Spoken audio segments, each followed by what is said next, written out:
Здраво, дечки, добродојавте во уште едно работно видео на Дома со Леа, уште едно поврзано со работа од дома. Во ова видео ќе објаснам како добро да го одредите обемот на работа кога работите од дома. Одредувањето на обем на работа значи да одлучите колку ќе работите и кога, со цел да сработите и да заработите колку што ви е потребно, а да не се доведете премногу брзо до burnout состојба. Пред да почнам да ве потсетам да го лајкнете ова видео и да се сабскрајбнете на каналот доколку се уште не сте го сториле тоа. Комбинацијата на тоа колку работа ќе завршиме во еден ден и колку часови ќе ни бидат потребни за тоа, јас ја нарекувам обем на работа. Се разбира, ова зависи од типот на работа што ја работите, но во 90% од случаите математиката која што треба да ја направите е иста. За да дојдете до мерлив резултат, потребно е да имате представа, и тоа реалистична представа за тоа колку сакате да работите и колку сакате да заработите.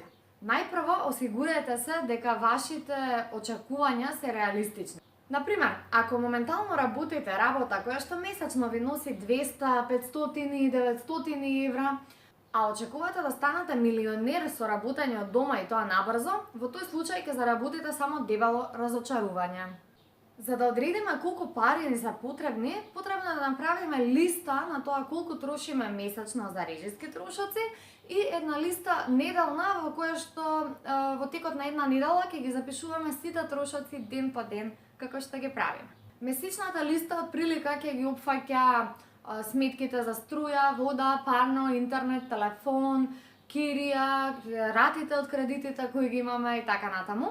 А неделната листа ќе ги опфаќа трошоците што ги остваруваме за храна, за јадење надвор, излегување, забава, шопинг и други трошоци кои што можат да се појават на неделно ниво.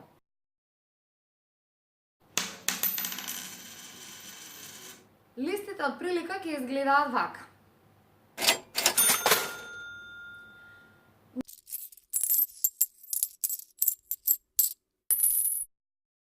Сега, математиката која што треба да ја направиме е на збирот на сите месечни трошоци, да го додадеме збирот на неделните трошоци помножен со 4.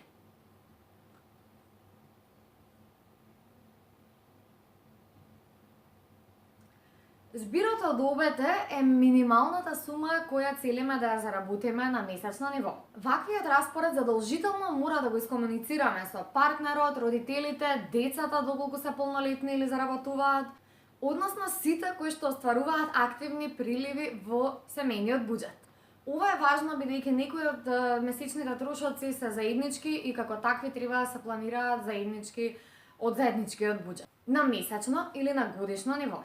Не заборавајте да додадете и една округла сума од околу 10% за штедување, за одмор или за други годишни трошоци кои што се планираат на годишно ниво. Еднаш, откако ќе имаме реалистична представа за тоа колку пари ни се потребни во месецот, ќе можеме и да поставуваме финансиски цели поврзани со нашата представена работна активност и да правиме планови за нивна реализација.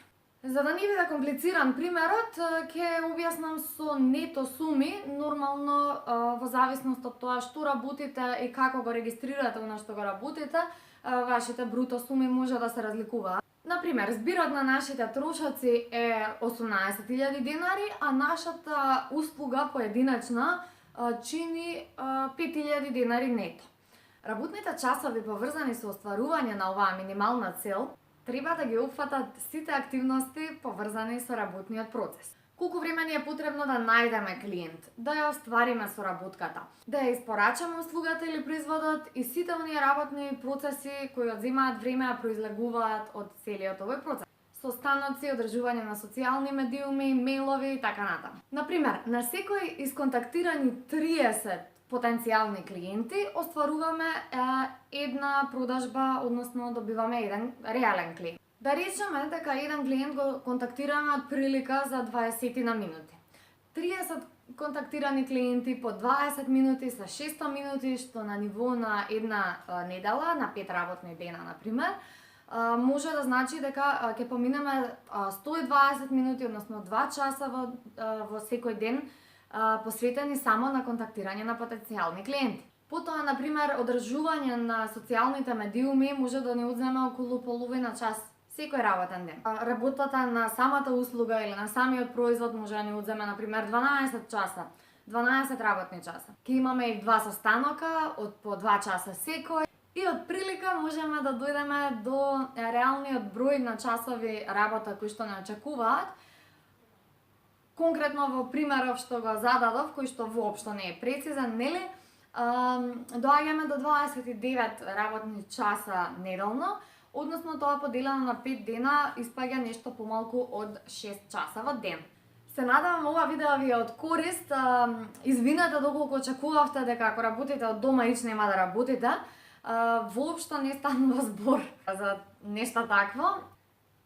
Но во некој наредно видео ќе ви објаснам зошто работењето од дома може да вклучува повеќе работа отколку работење за фирма и на одредено работно место, но и кои се сите придобивки кои што ги имате при работење од дома. Сега, лајкнете го ова видео ако ви се допадна, сабскрајбнете се ако не сте го сториле тоа до сега и споделете го ова видео со сите кои што размислуваат или почнале да работат од дома. Поздрав!